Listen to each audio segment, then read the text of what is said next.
del día con el doctor Jorge Rocha y más adelante una mesa sobre violencia. Sabemos que desde el viernes de la semana pasada hay un debate nacional y por supuesto también en Jalisco sobre la violencia contra las mujeres, las violaciones, el acoso, los abusos. Y vamos a tener la presencia de dos especialistas, de dos mujeres que han dedicado buena parte de su vida a estudiar estos temas. Soy Enrique Tuceni, hasta las 10 de la mañana. Estamos contigo en Cara a Cara. En esta mesa dialogan todas las ideas. Se genera la noticia y se dicen las cosas. Cara a Cara. La información clara y precisa en voz de sus protagonistas. Cara a Cara con Enrique Tuceni.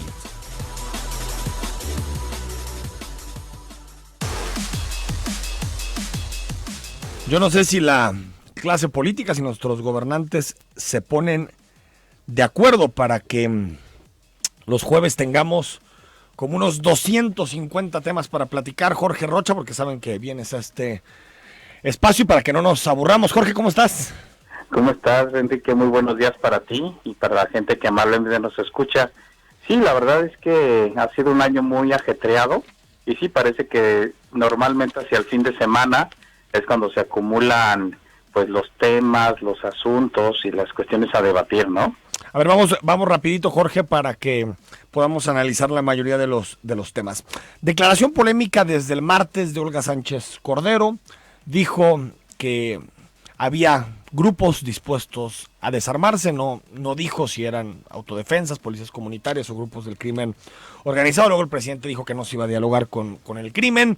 Ahora los gobernadores, en particular los de Tamaulipas, Guerrero y Michoacán, dicen que están negociando no con autodefensas, sino con delincuentes. Pues, qué debate, ¿no? Qué discusión. Desde la amnistía teníamos esta discusión, ¿no, Jorge?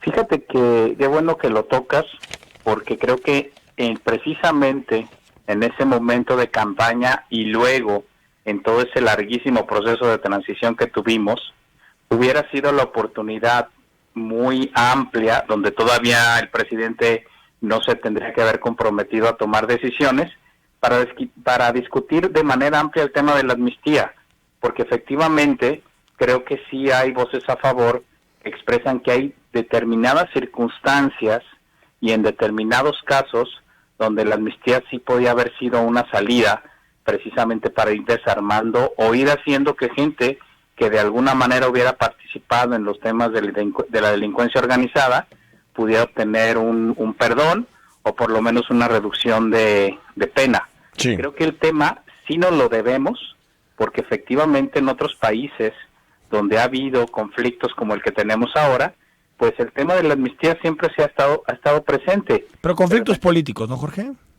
Sí, claro. O sea, no conflictos con el narco.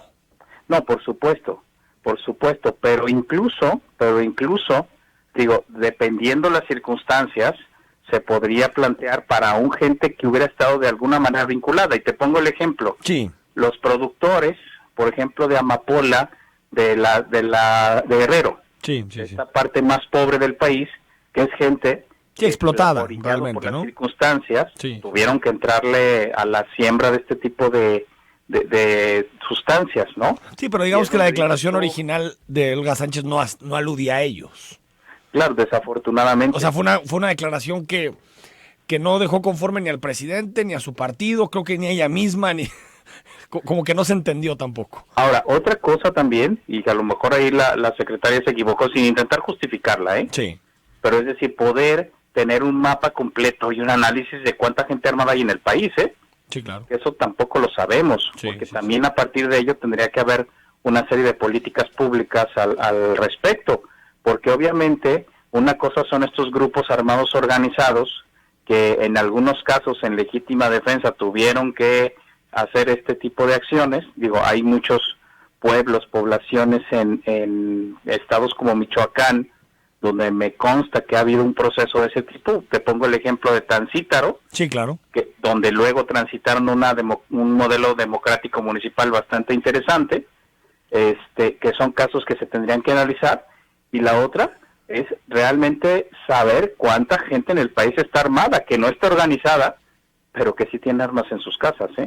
Quien dio una entrevista, Jorge, su primera entrevista después de la ley Bonilla es precisamente el gobernador electo de Baja California, Jaime Bonilla. Habló con El Sol de México. Es una entrevista para enmarcar, porque creo que te pinta el personaje de cuerpo entero. Y lo que dice es que detrás de la ley Bonilla no está López Obrador y que él nunca le va a pedir permiso al presidente para sus decisiones de gobierno. ¿Realmente le podemos creer, Jorge, a Bonilla que en realidad López Obrador nunca dio su anuencia para que extendiera el periodo de gobierno de 2 a 5 años en Baja California? Pues es que fíjate que en este caso, las dos declaraciones que mencionas, a mí me parece que hay que entenderlas exactamente al revés. Con la clase política de repente hay que hacer eso. Si te dicen una cosa, exactamente lo que quieren decir es la otra. A ver, era imposible, desde mi punto de vista, que el presidente no hubiera estado enterado de una iniciativa de esa naturaleza. Y es un asunto tan trascendente para la vida de un Estado de la República, que es más, a mí me preocuparía muchísimo que el presidente no hubiera sabido de antemano lo que estaban planteando. O que tal vez Bonilla no le dijo a él, pero sí a Jade Cole, y que Jade Cole al menos le dijera al presidente, ¿no? Claro, no. O sea, el presidente tenía que haber estado enterado. Y a mí me cuesta trabajo, sabiendo la personalidad de López Obrador, que no hubiera sabido al respecto. Sí. Y yo creo que sí son intentos, petardos. Digo, yo sí creo en la palabra del presidente de que no se quiere reelegir, pero efectivamente lo que sí me queda claro es que sí hay un objetivo real de López Obrador de que el poder o la presencia política de Morena se consolide en el país, ya estando él fuera del partido. Y por supuesto que si hay esta extensión de periodo en el estado de Baja California, pues algo que le conviene a Morena, porque en lugar de tener una gobernatura de 2 años que otra vez tienen que volver a competir, sí, pues ya se asegura prácticamente todo el periodo de López Obrador con un gobierno que va a ser afín políticamente a él.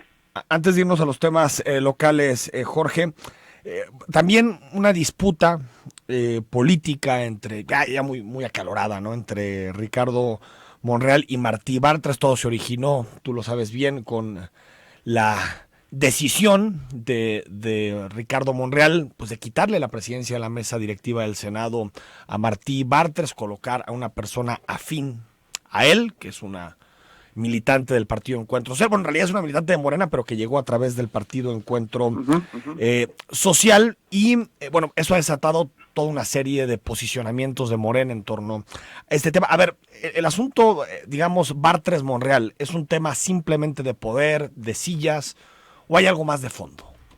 Mira, para mí tiene que ver con los reacomodos en Morena, y este movimiento yo lo veo frente a lo que viene de la elección del Consejo Nacional de Morena en el mes de noviembre, donde se verá si Jacob Polevsky sigue siendo la presidenta nacional del partido. Yo creo que no es un evento que podemos ver aislado de esta lucha por el poder en Morena, que hay que decirlo, es un partido en construcción. Por eso, digamos, se dan este tipo de encontronazos donde las reglas todavía no están claras, y por supuesto que eso hace que los conflictos internos sean tan visibles en la opinión pública, porque efectivamente no hay un procesamiento ni mecanismos claros en el partido, porque hay que volverlo a repetir, Morena es un partido en construcción, que esa es una, digamos, de las cosas que tendremos que analizar en este país. O sea, un partido que todavía no es partido, que ganó tanto poder, pues por supuesto que esos reacomodos internos sí pueden tener efectos en la administración pública. Entonces, yo creo que sería lo si más hay un debate delicado sobre qué quiere ser Morena de grande, digamos, cuando crezca. Exactamente, sí, por supuesto. Yo creo que hay muchas corrientes internas, porque como alguna vez decíamos, o sea, hay expanistas, hay expriistas, hay experredistas, hay gente del PES, hay gente de organizaciones sociales, hay gente que viene del gobierno anterior, es decir, tienes una mezcla duras y donde no sabes cuál va a ser el predominio ideológico que va a mantenerse. Bueno, y para acá los temas nacionales, Jorge, 20 observaciones de la Auditoría Superior de la Federación prueban que Rosario Robles sí puso a José Antonio Meade al tanto de las observaciones en torno a la estafa maestra. Sí, fíjate que este caso yo creo que parece que va a seguir creciendo, parece que va a ir llegando cada vez a más personajes políticos. efectivamente yo creo que se confirma lo que también ya habíamos dicho desde hace mucho tiempo y que Animal Político lo puso bien sobre la mesa, pues que los modos de la corrupción ahora en México tienen que ver con tramas, con redes muy amplias, donde mucha gente, digamos, aunque no es el totalmente responsable, pero aporta para que esas cosas pasen, ¿no? A lo mejor, y espero que este caso se convierta ejemplar, y no estoy hablando de un ajusticiamiento, sino que nos permita precisamente empezar a erradicar este tipo de prácticas tan perversas. Dos temas más, Jorge, antes de despedirte. El lunes estuvo con nosotros el gobernador Enrique Alfaro en entrevista. Hablamos de la polémica licitación a toda máquina. Primero nos dijo que no había ninguna irregularidad, pero después nos dijo que aceptaría lo que determinara la Contraloría y después el Tribunal de Justicia Administrativa. Ayer nos confirmó la Contralora que ya envió el dictamen al Tribunal de Justicia Administrativa y esto fue lo que encontró. La escuchamos, Jorge, si quieres comentamos lo que nos dice. Quien hacía funciones de titular en el Comité de Adquisiciones y suscribió el contrato correspondiente. Pero tengo entendido que el secretario de Administración no firmó. Tengo entendido. Es que, en este procedimiento hay un servidor público que cubrió esas funciones. Exacto. Y como tal... Entonces el señalador es el que cubrió. grave. El que cubrió eso. Estamos de lo que manda la Contraloría esperando que resuelva el tribunal. Toda la información estuvo perfectamente revisada y esto que nos quede como una gran lección a todos y empezamos la entrevista con eso. Yo no he recibido presión alguna en ese sentido. Bueno, ahí nos dice la Contralora que no ha recibido presión en esta investigación, que están señalados, digamos, a Bancap, que es una de las dos empresas que participó, no Operadora Mega, que es la de Guillermo Romo, y dos personas más, que no quiso decir su nombre por el asunto del debido proceso, pero los inferimos, quien firmó la licitación como tal, que no fue el secretario de Administración, que se excusó en ese tema porque había un pariente involucrado, el caso de Esteban Pérez, había un pariente involucrado en la licitación y una segunda persona que tiene que ver con quien se encarga del asunto de las compras. Tal vez podamos ver, Jorge, el primer caso, al menos que yo tenga memoria, que pasa en un sexenio, se investiga en un sexenio y se termina juzgando en el propio sexenio. Pues mira, sería una gran noticia. O sea, así como pensamos que el tema de estafa maestra podría ser una ruptura, una verdadera, digamos, un verdadero vuelta de timón, probablemente en este caso de toda máquina, si efectivamente las cosas caminan como van. Sí, ahora que pues los tribunales, ¿no? Sí, puede ser también una vuelta de timón, que efectivamente, y ahí sí coincido con lo que dice la Contralora, ojalá que, bueno, no que todos aprendamos, que el gobierno aprenda, porque es un tema del gobierno. No, también de empresas, Jorge. Pues, bueno, por supuesto. También de empresas. Pero digamos, la ciudadanía como tal no tiene que aprender esto, porque más bien es la que ha exigido, o hemos exigido, que los procesos sean completamente limpios. Y fíjate que a mí me apena mucho que el sentido del programa es muy noble, porque por supuesto, y tú lo sabes, que soy de los partidarios de que se tiene que hacer inversión pública y privada muy fuerte en el mundo rural, en las regiones, pero que precisamente la mayor inversión que ha habido en este tiempo para el campo en los últimos años esté, digamos, con este tipo de señalamientos, pues me parece muy, muy desafortunado. Ojalá que ahora sí, como siempre dicen los políticos, que las cosas lleguen hasta sus últimas consecuencias. Espero que así sea, porque yo creo que sería una gran señal por parte del gobierno del Estado. Quien salió de la cárcel fue Antonio Gloria. Sí, así es. Antonio Gloria que... Ya lo habíamos dicho, ¿no? Sí, que había grandes posibilidades de que saliera. Estaba muy en alfileres, habrá que ver cómo sigue. Por supuesto sigue sujeto a proceso, pero está en el anterior sistema. Está en el anterior sistema, aunque fíjate, sale por una alusión al nuevo.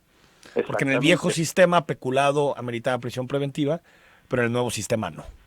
Exacto. Y entonces, pero sigue sujeto a proceso, pero yo creo que ese tema va a perder fuerza desde mi punto de vista, porque al menos con la información que hay disponible, digo, a lo mejor la Fiscalía tiene otra, pero el proceso no estaba tan sólido jurídicamente. Con esto te despido para poder saludar a nuestras invitadas de hoy, Jorge, pero el documento clave es una una circular, una petición en donde Antonio Gloria, como secretario particular de Emilio González Márquez, le pide a Jaltet que compre esa propiedad, la casa de Jalisco en Chicago. Y si es así, pues los secretarios particulares no se mandan solos. No, por supuesto. ¿no? Digo, para hacer una petición de este tipo tiene que tener la anuencia del gobernador. Exactamente, porque era un proyecto importante del gobierno de Emilio, que además, otra vez, otro proyecto que nadie se explicaba la razón, ¿eh? Sí. Así es. Jorge Rocha, gracias.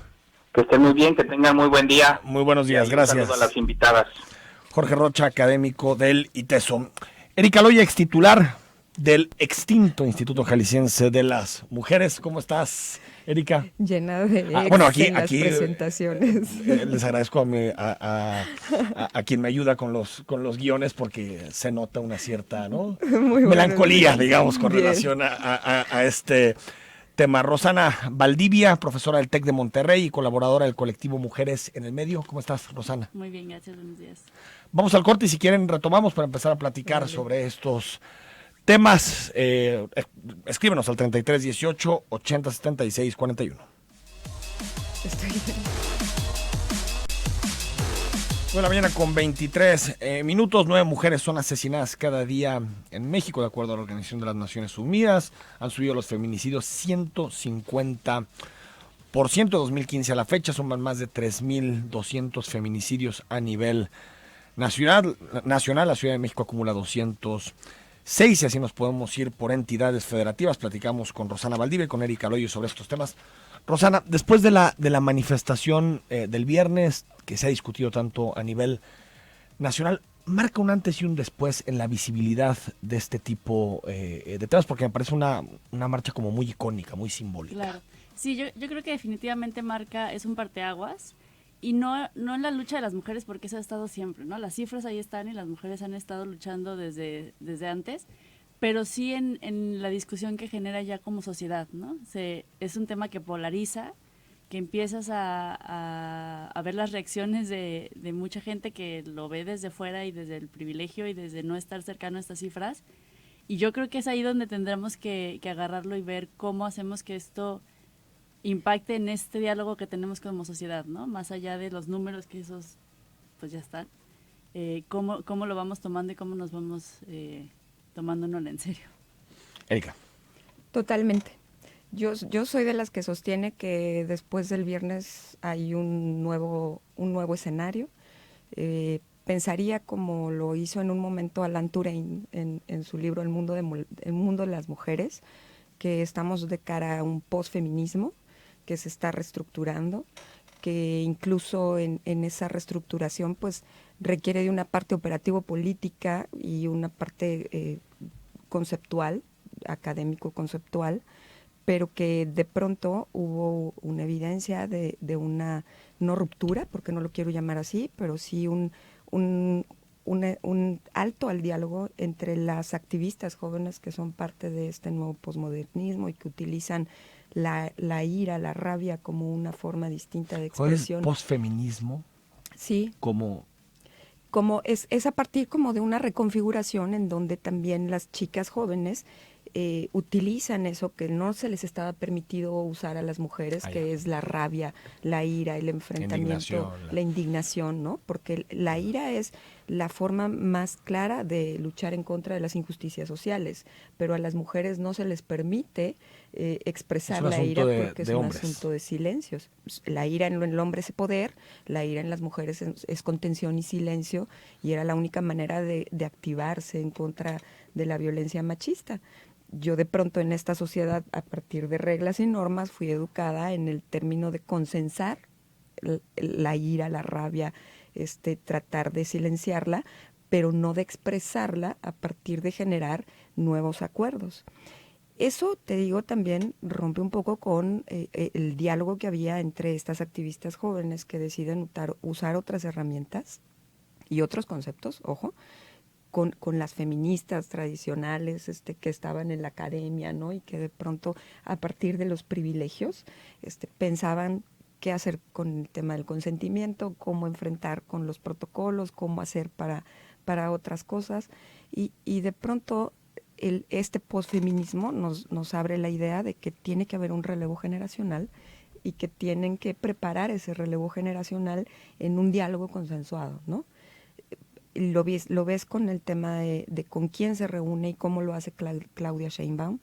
el miércoles de la semana pasada previo a la marcha con Marta Lamas, con Marcela Lagarde, con todas esas feministas que todas y todos respetamos y que lo seguiremos Tal vez haciendo toda la vida. La generación anterior a estas Así postfeministas es, ¿no? que describes. Y después de la marcha, el domingo, pues tiene que reunirse con todas estas chicas jóvenes de avanzada a quienes tenemos que escuchar y con quienes nos tenemos que sentar. Es decir, hay que dar un paso atrás y pensar en cómo esos puentes tienen que dar paso al relevo generacional. A la única a la que he escuchado decir que lo admite y que está preparada para hacerlo es a la senadora Malú Micher, que es ya evidenciar que sí estamos en este momento en el que hay que replantear cosas y en el que tenemos que acostumbrarnos todas y todos a normalizar la ira dentro del proceso emocional de las mujeres. Es decir, estamos muy hechas a que los papás o las mamás desde pequeñas digan, no te enojes porque te ves fea, ¿no? No te enojes porque las mujeres no se enojan, las mujeres no gritan. Calladita, ¿no? te ves más bonita. Calladita te ves más bonita, como pintó Chavo del Toro en una caricatura en La Semana. Sí, El Economista. Y la ira de las mujeres tiene que encontrar una nueva forma de expresión y no solo de contención y de silencio. Y todas y todos tendremos que acostumbrarnos a qué hacer con esa ira de las mujeres, porque lo que está diciendo es, basta, dejen de no vernos y comiencen a tomarnos en cuenta dentro del proceso de participación política y del cambio social, ¿no? Rosana Valdivia, la respuesta de los gobiernos, y aquí es donde pues, uno pensaría Claudia Sheinbaum, pues alguien que no sé si se define como feminista, pero me imagino que sí, me imagino que sí, y que tuvo una respuesta, digo, no hubo represión ese día, no, una intervención policial, cosa que celebro, pero una reacción errática. ¿Por qué a los gobiernos, ahorita le voy a preguntar a Erika que le tocó estar en uno, por qué a los gobiernos de pronto les cuesta tanto trabajo reaccionar frente a este tipo de cosas? O sea, ¿por qué sacude tanto la reacción de los gobiernos? Pues es que yo creo que está fuera de su alcance, ¿no? O sea, el tema es tan grave que también, pues de repente es, ¿qué respuestas das, no? Más allá de, o sea, la instalación ahora también en el gobierno del estado de esta instancia que erradicará la violencia. O sea, yo creo que es muy complicado pues salir y dar una respuesta a tanta rabia, ¿no? Porque no tienes los elementos, las muertes no estás dando resultados. Entonces, yo creo que también falta mucha sensibilización a los mismos funcionarios. También es un machismo que tenemos y una misoginia que tenemos ya tan en el ADN, incluso las mujeres muchas veces, que también es muy difícil enfrentarte a estos nuevos reclamos, ¿no? Yo me imagino. Y yo creo que es ahí también donde pues empecemos también a desmitificar, ¿no? Muchas cosas, como ahorita lo decía un poco Erika, de que pues se vale, ¿no? Se vale que las mujeres también salgamos a reclamar y se vale que lo hagamos no de la manera que siempre lo habíamos tal vez hecho, pero sí creo que también mucho es parte de la respuesta que da la sociedad, ¿no? Entonces los gobiernos están entre dos partes, ¿no? Porque no es hacia una sola, hacia un posicionamiento único. Porque aquí hay dos elementos también, Erika, aparte para que nos platiques la reacción de los gobiernos. Una, que tiene que ver con una manifestación de mujeres, que ya ustedes describían, pero en general las manifestaciones en México no están bien vistas. En general, no nos molesta mucho, por ejemplo, que si México gana un partido en el Mundial, se bloquean las principales avenidas del país. Yo he ido a festejar muchísimos triunfos de la selección, con cerveza en el espacio público, y nunca había una portada el día siguiente diciendo furibundos aficionados bloquean por las principales avenidas del país. Molestan las manifestaciones políticas. Sí, claro. O sea, como que no nos parece que el espacio público debe ser utilizado para eso, para defender tus ideas. O sea, digo, te habla de la cultura. Sí, pero cuando es victorias en el fútbol, no importa el tráfico. Sí, o sea, ahí claro, sí, o cuando son terminar mítines políticos, pero cuando son este tipo de reivindicaciones, como que molestan mucho. Sí, y molesta más porque este tipo de reivindicaciones, de manifestaciones, de organizaciones de la sociedad civil que salen y se apropian del espacio público para levantar la voz, tiene que ver con que cuestionan la relación que uno tiene consigo mismo, desde la visión de cómo uno mismo actúa en lo público, en lo privado y en lo íntimo. que es fundamentalmente parte de lo que hace el movimiento o el feminista, ¿no? Que más que movimiento, pues yo creo que ya es como una revolución. Ya no puedes analizarlo como un movimiento social con los preceptos con los que se analizaban en tiempos anteriores, ¿no? Y es una revolución que busca, sí, salir a la calle, ejercer el derecho de buscar que se respeten los derechos fundamentales, que al final es la complejidad más grande y más cuestionable. Entonces, evidentemente molesta, ¿no? ¿Para qué salen a gritar y a pedir cosas que se supone que ya tienen o que se supone que no deberían de estar pidiendo, cosas así? Y al final eso también, con el tema de la pregunta que hacías anteriormente, pues termina espantando a quienes estaban en los gobiernos o a quienes estábamos en los gobiernos, porque de pronto tú estás en una normalidad institucional que es fuertemente cuestionada y además intentas avanzar haciendo lo institucionalmente correcto. Me refiero a todo el proceso, por ejemplo, que se ha llevado en el gobierno del Estado, pues han intentado avanzar haciendo lo institucionalmente correcto, ¿no? Crear el Consejo Estatal para atender, sancionar, prevenir y erradicar las violencias, hacer su plan de acción. Sí, pero es como un elefante que se mueve con muchas dificultades, es ¿no? correcto, Frente al día a día, Así frente, es. ¿no? A la Entonces, tragedia diaria, ¿no? Intentas avanzar con una normalidad institucional que no va de acuerdo con lo que sucede en las calles, con lo que viven las mujeres todos los días, y entonces la realidad siempre se te viene de golpe y de cara a la frente y es una cachetada. Y a veces sí todo quieres el reaccionar tiempo. bien.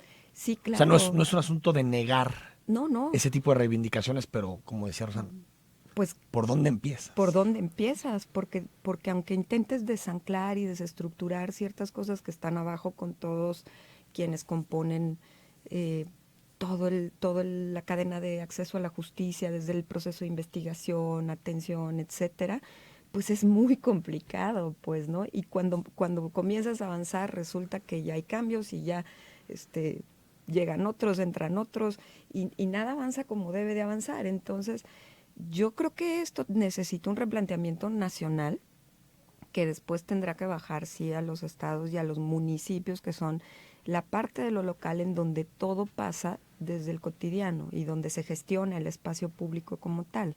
Y en esa lógica, pues tiene que haber un replanteamiento desde los instrumentos a partir de los cuales se recibe una denuncia, ¿no? Órdenes de Que son protección, ministerios todo, públicos. pues no tienes por qué llenar 3 hojas de información, desde cómo se comparten, desde cómo todos llenamos una misma base. Pero eso es todo el proceso institucional. Pues sí. Pero no sé, Rosana, por qué nos parece que no debe estar presente lo del espacio público, porque son dos procesos que no necesariamente tienen que ir desligados, ¿no? O sea, uno es todas las reformas para responder a la violencia contra las mujeres, a la violencia estructural de todo tipo, pero pues lo otro es manifestarte. Ayer la Federación de Estudiantes Universitarios salió de Preparatoria Jalisco a la Presidencia Municipal de Guadalajara para manifestar por la agresión y el intento de violación a Fernanda.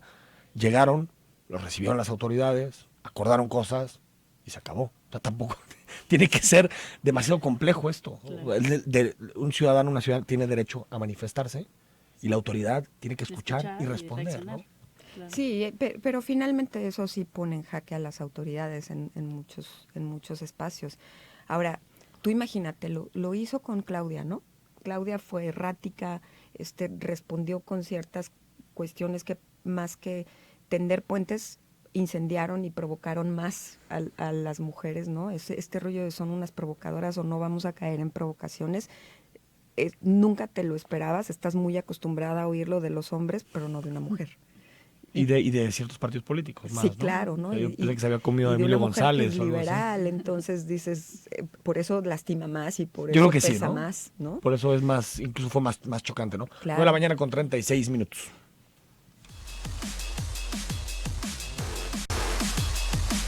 Bueno, la mañana con 39 minutos. Gracias por tus mensajes y comentarios. Mucha participación esta mañana. Gracias por estar en contacto con nosotros. Opiniones sobre las manifestaciones en distintas ciudades de nuestro país contra la violencia machista y contra la violencia estructural contra las mujeres. El epicentro fue la Ciudad de México y todo el debate político posterior que hemos tenido a nivel nacional. Estamos en conversación esta mañana con Erika Loyo, quien es académica de la Universidad de Guadalajara y fue titular para quitarle los ex, ¿no? Para quitarle los ex fue titular del Instituto Jalisciense de las Mujeres hasta diciembre de 2018. También nos acompaña Rosana Valdivia, profesora del Tecnológico de Monterrey y colaboradora del colectivo Mujeres en el Medio. Aquí hay distintas rutas, Rosana, porque está la parte que hemos hablado mucho, los ministerios públicos, toda esta, pues digamos, esta necesidad que tenemos de reformar las instituciones para que respondan mejor a estos desafíos. Pero también está el plano cultural, educativo, en donde, pues no sé, como que seguimos viendo la educación todo desde un punto de vista muy tradicional. Tanto las autoridades en Jalisco como las autoridades federales como que no están incorporando mucho el debate sobre el género y la igualdad en los nuevos planes de estudio, ¿no? Claro. Sí, no, me parece que eso falta mucho.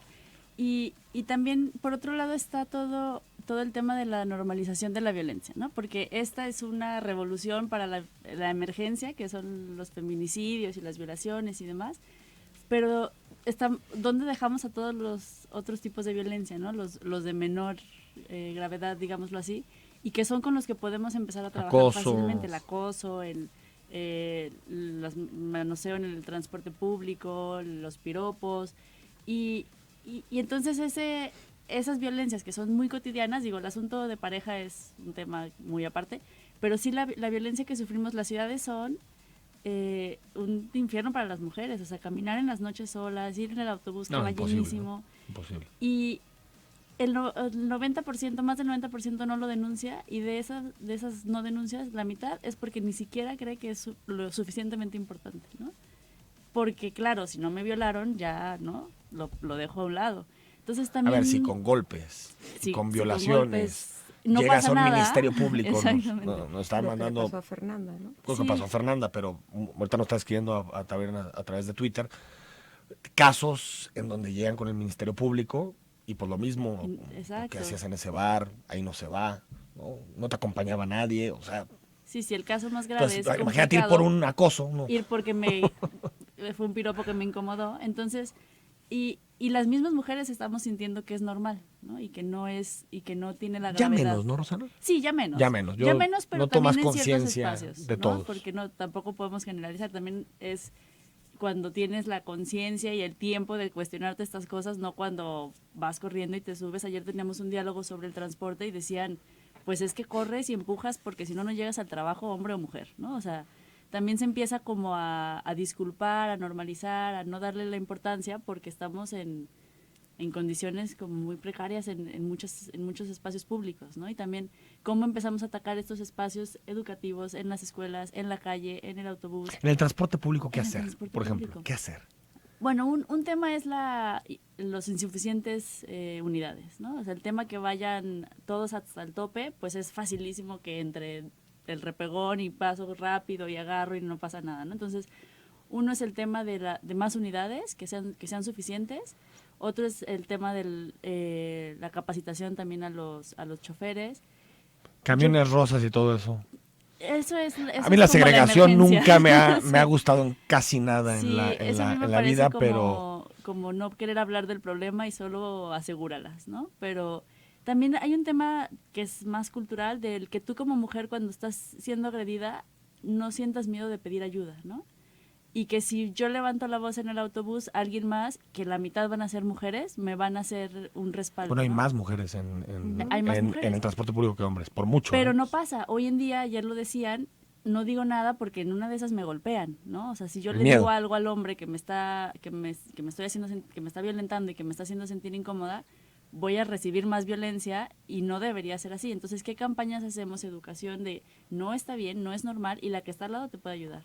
Sí, es, digamos, indignación, visibilizarlo, pero también sanción, ¿no? Sanción. Porque, claro. A ver, muchos camiones tienen cámaras. Y ya existe la denuncia de acoso callejero, pero otra vez volvemos a los... Es que siento que cuando justicia. La cultura machista está tan arraigada, siento que el pedirlo buena onda es una forma de acercarte, pero la sanción sí creo que juega un rol transformador muy importante.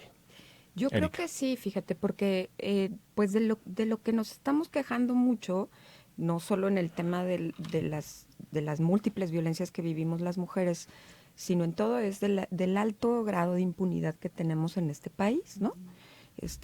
Perdón que lo diga así, pero parece ser que sudamos la impunidad cotidianamente, totalmente, institucionalmente, y eso es terrible, tiene que ver con la falta de acceso a la justicia y por tanto con la falta de sanción.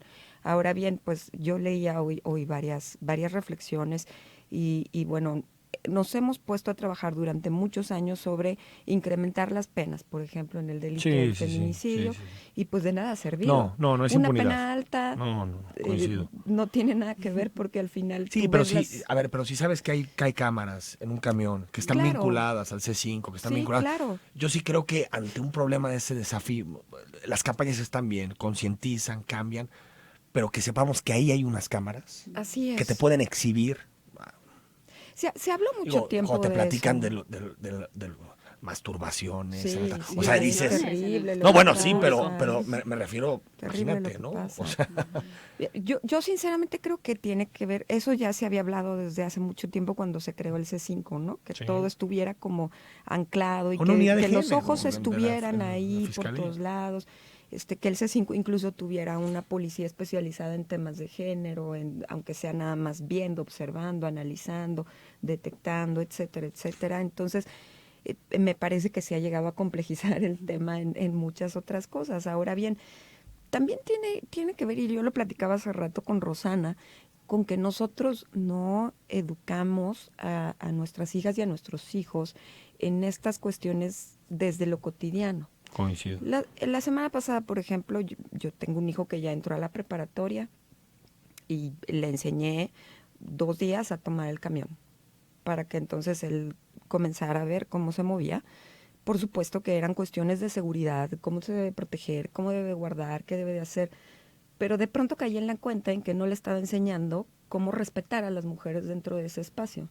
Y entonces pues me coloqué en esa visión de, a ver, si yo hago esto y tú haces esto, eso es un repegón, eso no lo hagas, esto no debe de ocurrir. Y él no tenía ni la menor idea de cómo se denominaban esas cosas, aunque sea en lo cotidiano o en el argot, no tenía la menor idea de que eso incomodaba. Te estoy hablando de un chico de 16 años. Imagínate. Y entonces, de mamá feminista. Sí, claro, y al final yo le tuve que enseñar, pero nadie nos está enseñando, nadie está inculcando estas cosas. Ahora bien, a mí hay algo que me esperanza. Particularmente en el sistema de universidad virtual en donde yo estoy, han estado trabajando sobre cómo transversalizar todo el tema de género y derechos humanos sobre los contenidos y las guías instruccionales. Tienen tiempo haciéndolo y eso me parece fundamental. Y en el TEC de Monterrey, en el nuevo modelo del TEC 21, se acaba de diseñar una clase de género y derechos humanos que están tomando los alumnos desde el primer semestre. Yo imparto una de esas clases y bueno, se trata también de desestructurar y desanclar desde que llegan, como para que esto se transversalice en muchas cosas. Tengo entendido que en el artículo 3 quedó la redacción de educación sexual e igualdad de género. Entonces, yo tengo esta visión esperanzadora de que quienes estamos en los espacios educativos vamos avanzando. Pues Rosana está en el TEC también, e intentamos desanclar, desestructurar. Hay muchas académicas, Lupita Ramos, Ana Lozano, muchas que estamos haciendo esta labor, ¿no? Y que cada vez tenemos más aliadas y aliados. Pero finalmente, a mí que me cuestiona o que me interroga más, ¿cómo estamos educando desde lo cotidiano? ¿No? Porque insisto, si yo no le hubiera dicho a mi chico cómo comportarse en un espacio así y qué cosas incomodan y qué cosas no debe de hacer, y él no tenía la menor idea, pues entonces ¿cuántos lo tenemos que hacer? Por eso es la revolución de lo cotidiano, ¿no? Así es. 8880, Enrique, buenos días. Aprovechando el tema de hoy, comento 2 puntos importantes respecto a hechos de violencia de género que sufrió la estudiante de la Prepa 1 y que ayer fue a la marcha. El primero es que Fernanda argumentó que fue la comandante Zaira quien la cuestionó sobre su versión. Lo peor es que se dice que en esta semana fue ascendida para atender a mujeres, por lo que urge la capacitación. Fíjate, yo tenía idea que el primer contacto había sido con la Fiscalía y no con Guadalajara. El segundo es que ayer en la manifestación algunos hombres maestros que asistieron no permitían gritar consignas como fuera acosadores de la universidad. Estos pequeños detalles, aunque se entenderían que lo hacen por control, es limitar la libertad de expresión. Importante mencionar que Zaira es quien coordina el programa de Senderos Seguros en la zona metropolitana de Guadalajara, por lo que no debería ser la primera en dudar de la víctima. Gracias por tu reporte y vamos a hacer contacto con Guadalajara para ver este tema. Y con la universidad. 2571, buen día. Las cámaras en los camiones no están vinculadas con nada. No sueñes. Bueno, sí es cierto. No es de soñar, nada más que se vinculen, ¿no? Martín nos dice, estoy de acuerdo que a toda máquina tiene un buen objetivo que beneficia al campo, como lo mencionó Enrique Alfaro. Sin embargo, las formas en las que se listó fue lo que empañó. Ojalá el procedimiento de la Contraloría sirva para sancionar a los responsables de las irregularidades, porque todos los programas públicos deben ser confiables y transparentes. Bueno, el dictamen ya está enviado al Tribunal de Justicia Administrativa. Ahora le toca al tribunal determinar las sanciones, que no son penales, son administrativas, es decir, hay 2 funcionarios que se exponen a faltas no graves, es decir, inhabilitaciones hasta de 1 año, y 2 funcionarios y una empresa a inhabilitaciones o no poder venderle a gobierno por hasta 20 años. Norma, cada vez más casos de mujeres que drogan en bares. Bueno, Algo así me habían dicho. yo he escuchado ya varios casos que no llegan a denuncia y que sí les ponen cosas en las bebidas o hasta para llevárselas algo para que inhalen, ¿no? Sí. Algo que atender. Nos dice 7092, saludos Enrique, bueno escuchar mujeres en tu programa, es reconfortante, enhorabuena por ello, por cierto, lo digo sin malicia, pero que un chico de 16 años no tenga idea de que es un repegón y que eso agrede a la mujer también es preocupante, te dice. Pues no tenía idea. Y la verdad es que no es así como un no asunto tan... Dicen terminación 7915, no han hablado de la aceptación de algunas mujeres de esa cultura machista, por ejemplo, algunos géneros musicales donde se refieren como objetos, Rosana. Sí, como decíamos, yo creo que es un tema que traemos también las mujeres muy fuerte. Platicábamos hace rato también con Erika, como me decía, conozco a mujeres misóginas, ¿no? Entonces parece contradictorio, pero sí lo tenemos y lo replicamos y en la televisión y en las canciones, ¿no? Digo, a mí no se me hace nada extraño. Sí. Si es una estructura sí, mental, psicológica, económica, sí, que todos la suframos, seamos hombres, mujeres, ¿no? Claro. Al revés, se me haría raro que esa estructura tuviera así como una división muy clara. Solo se lo enseñamos a los hombres. Sí. 3940, buen día, escuchando el tema, tengo dudas sobre las denuncias sobre el acoso callejero. ¿Qué tengo que hacer para denunciar a alguien? Pues no sé cómo están funcionando. Ahorita entiendo que se modificaron los protocolos, pero finalmente había ciertas unidades de la policía y de fiscalía que se daban las vueltas sobre el transporte público y ahí podían hacer la denuncia. No, la verdad no sé cómo funciona ahorita, y en realidad yo de las historias que he escuchado que sí lo llevan a una denuncia, es complicadísimo porque ni las mismas autoridades saben cómo hacerlo, ¿no? Entonces detienes a un policía que te quiere ayudar pero no sabe cómo funciona y entonces, híjole, pero es un montón de tiempo y se tiene que venir al que estás acusando y que claro que no lo va a querer hacer y entonces...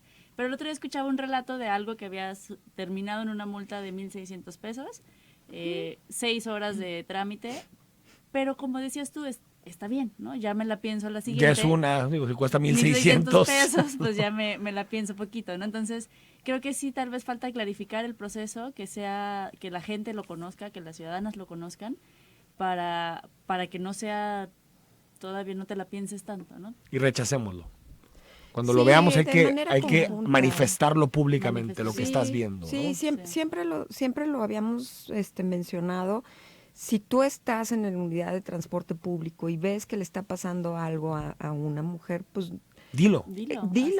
El silencio es lo que nos tiene ahogados y saturados en un montón de cosas que no están son permisivas, a que los incomodemos, ¿no? Sí, así es. Gerardo Ortiz, estoy a favor de las manifestaciones, pero en verdad es necesario afectar el patrimonio de terceros, no tiene nada que ver con los problemas sociales. Si quieren vandalizar algo, que sean entidades gubernamentales, bueno, mejor que no se vandalice nada, pero yo creo que de pronto es ver el árbol y no todo lo que está detrás, ¿no? Yo desde el viernes he compartido mucho esa reflexión, este rollo de no era así, no eran las formas, no tenían por qué llegar a eso, etcétera, etcétera. Pues las estadísticas que te dicen que cada 4 minutos violan a una mujer en este país, pues también te indican que no les vamos a decir, es que llegar hasta ahí no era necesario, ¿no? Mira, y si violan a mi hija o mi mujer, Claro. no sé si respetaría al ángel de la Y independencia finalmente mucho. O si me importaría mucho el ángel de la monumentos- independencia o la Minerva. No sé. Monumentos limpios, cuerpos rotos, pues Exacto. esa Sí. reflexión tampoco tenemos que llegar a esa... Y la ciudad y el eso. espacio público pues refleja lo que pasa, ¿no? Con su Sí, sociedad. Entonces sí. pretender que todo está en perfección y limpio y sin problemas, pues Sí, o sea, digo, ojalá nunca termine No fuera en nada, necesario. ni que todo sea pacífico y que claro. aparte las autoridades respondan de forma, pero digamos es en todos los lugares del mundo donde hay manifestaciones, en muchas ocasiones terminan en actos de este tipo que aparte ni siquiera son mayoritarios como para pasar tanto tiempo discutiendo sobre Sí. eso, ¿no? Nos dice Pati Alcalá, las manifestaciones de las mujeres fueron muy legítimas, ya que somos violentadas cotidianamente. Sin embargo, en la manifestación pasada se ven los videos que hay hombres infiltrados vandalizando. ¿Para qué? ¿De parte de quién? Bueno, el golpe al reportero. sí que ¿no? fue de una mujer. El golpe al reportero que fue brutal, pues fue de un hombre. Detenido ya, ¿no? Detenido ya. Sí. De todos los Ns que existen en este país. Ahí sí hubo justicia. Dolores Márquez, buenos días. ¿Qué opinan las invitadas de Malala? De su manera de manifestarse. No sé si ubican. Es- Malala. Sí, Yo no es tengo ni esta idea. chica, Es, hindú, ¿no? sí. Yo creo que es muy respetable, por algo es un símbolo de las luchas de las mujeres y de las niñas de la ONU. ¿Pero qué es su tipo de manifestación? Es ¿Más gandiana o qué? Sí, más o menos, que busca un tema de apertura sobre la educación hacia las mujeres y las niñas y el tema de parar la violencia. Está Malala, está Emma Watson, están varias mujeres que han sido símbolos de la ONU.